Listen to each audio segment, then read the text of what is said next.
Hello, everyone. Today is a very surprising day for all of you. Today, we're doing a second episode of the history series.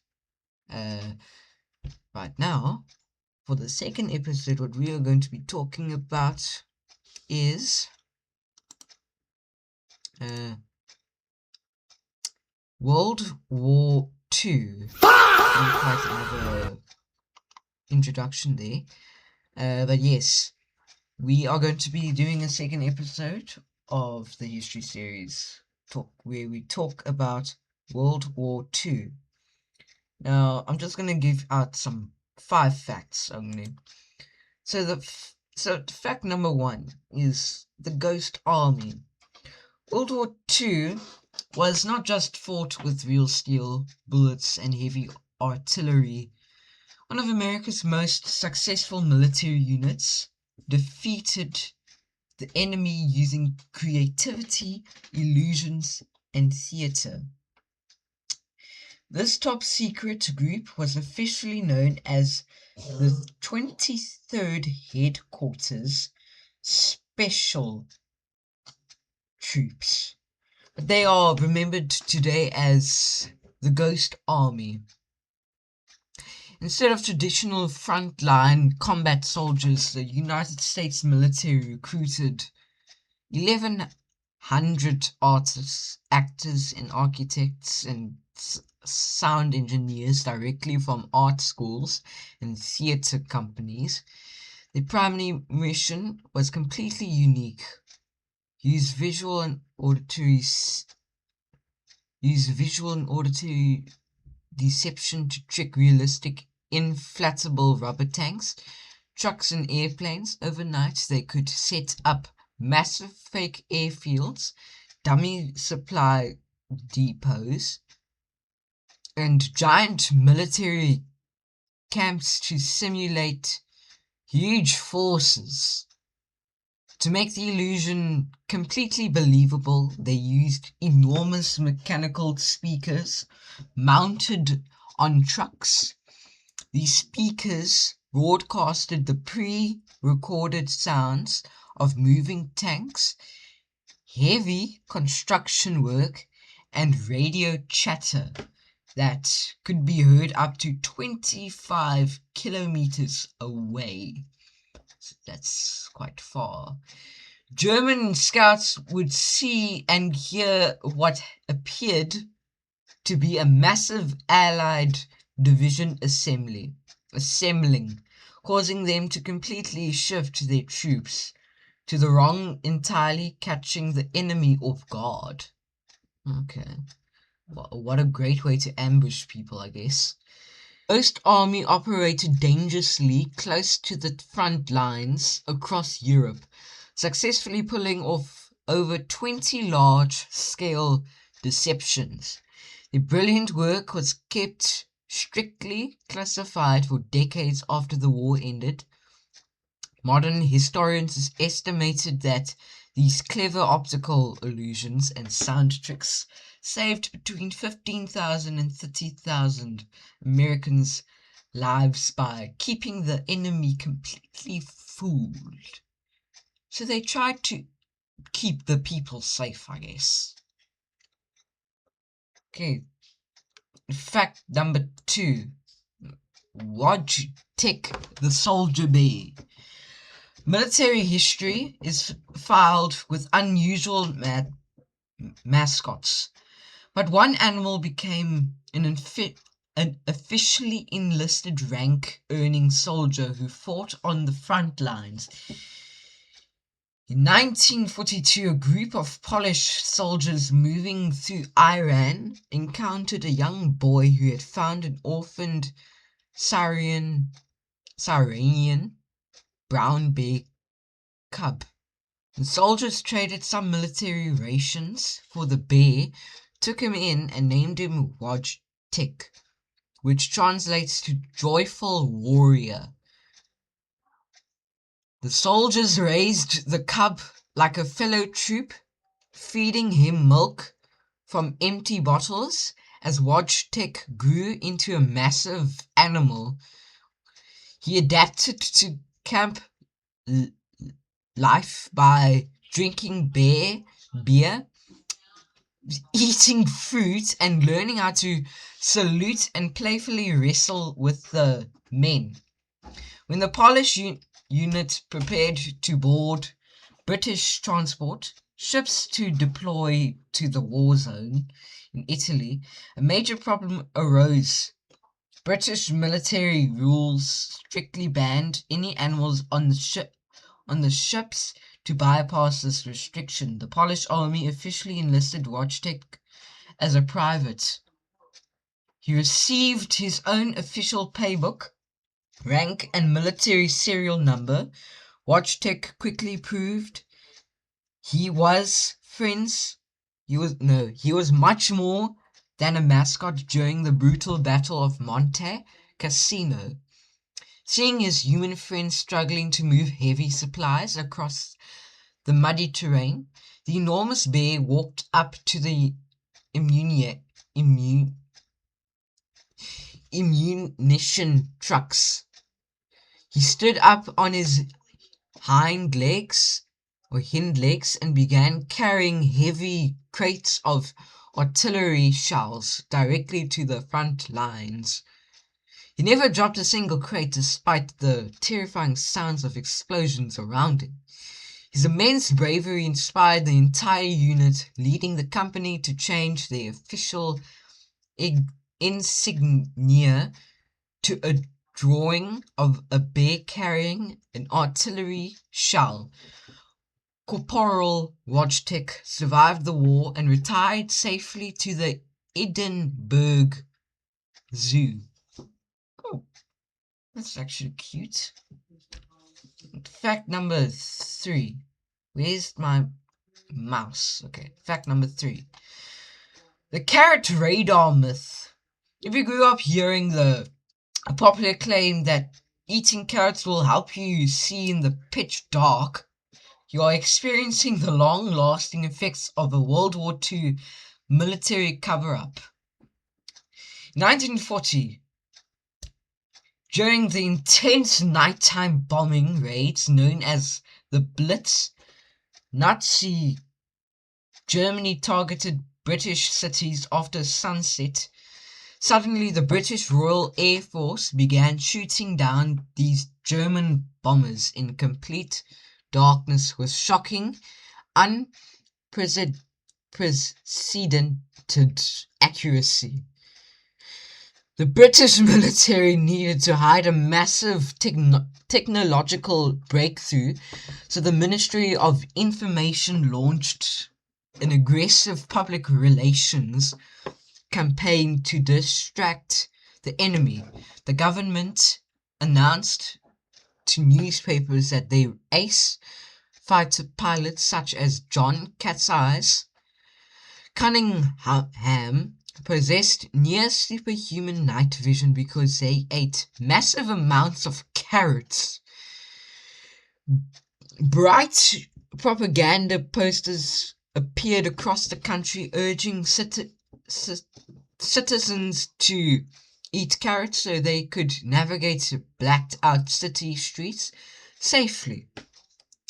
The story was an absolute lie, but it worked perfectly on multiple levels.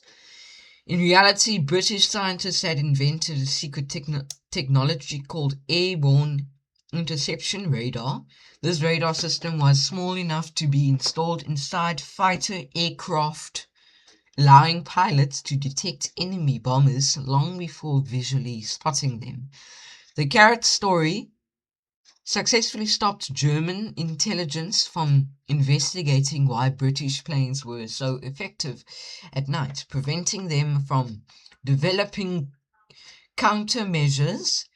At the same time, the clever propaganda local vegetables during propaganda campaign solved a domestic problem by encouraging British citizens to grow and consume abundant local vegetables during severe wartime food shortages. This brilliant piece of fake news kept game-changing technology hidden from the enemy for a critical period of the global conflict while changing eating habits forever. So, are you guys saying that the carrot thing was fake? Or is it real? Tell in the comments that it is real, because I know it's real. Okay, fact number 4. The battle for Castle Itter. In the final days of the European conflict, one of the strangest events in military history occurred when bitter enemies put aside their differences to fight side by side.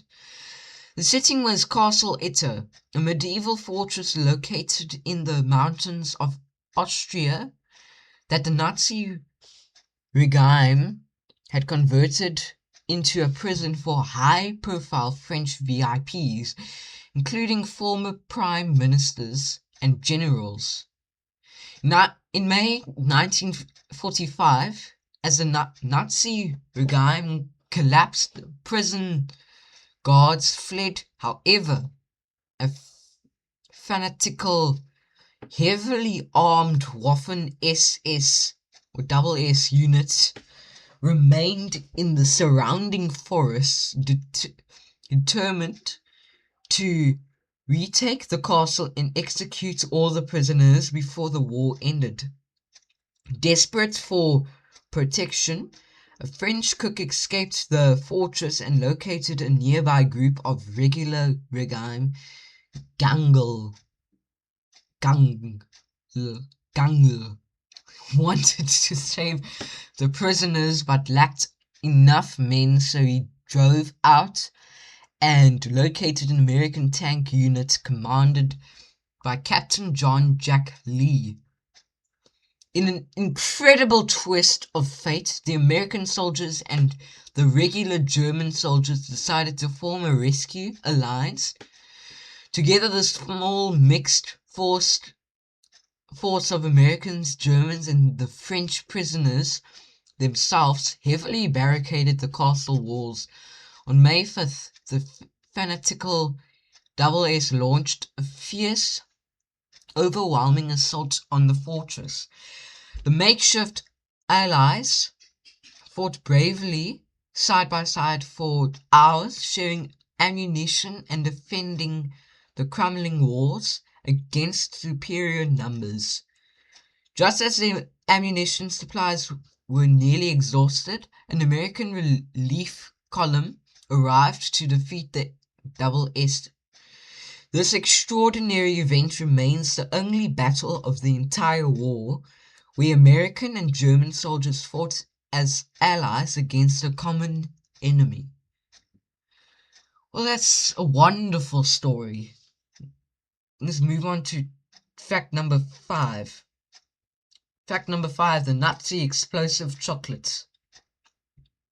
The World War II saw the creation of incredible technologies, but it also birthed highly unusual danger sabotage weapons designed by secret laboratories.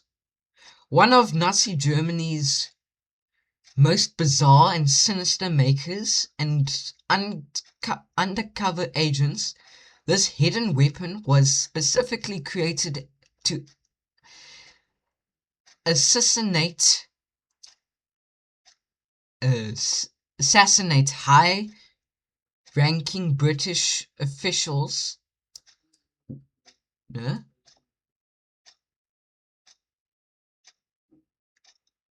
Yeah. What? Designed beyond sinister inventions was lethal device disguised as a luxury chocolate bar, masterminded by German bomb makers and undercover agents. This hidden weapon was specifically created to assassinate high-ranking British officials, with the ultimate target being Prime Minister Winston Churchill himself. The device was designed to look completely identical to a premium brand of chocolate wrapped in expensive, high-quality packaging to avoid suspicion. The item was made by pouring real aromatic chocolate over a heavy disguised steel casing. Hidden inside the steel core was a powerful explosive charge. The trap was hidden in the physical mechanism of the bar. When an unsuspecting victim broke off the first piece of chocolate to eat it, they would pull a piece of canvas material extending from the end. This canvas was connected to an internal delay fuse, giving the bomb a few seconds before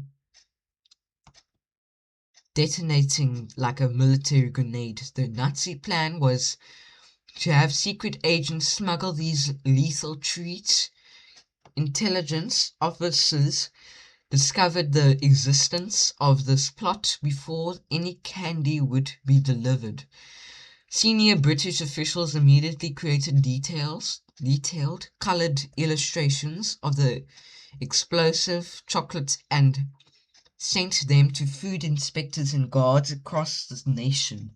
This quick thinking neutralized the threat, stopping a bizarre and historic tragedy from occurring and ensuring that this unique weapon remained nothing more than a failed wartime footnote or experiment, to put it exact. But anyways, you guys, thanks for watching. Leave a like and subscribe. And also, word of advice. Just wait. Philippians, a word of advice from Jesus Christ. Verse of the day. Philippians chapter 2, verse 5. In your relationships with one another, have the same mindset as Christ Jesus, King of Kings, the Almighty One. Amen. Leave a like and subscribe for more videos like this.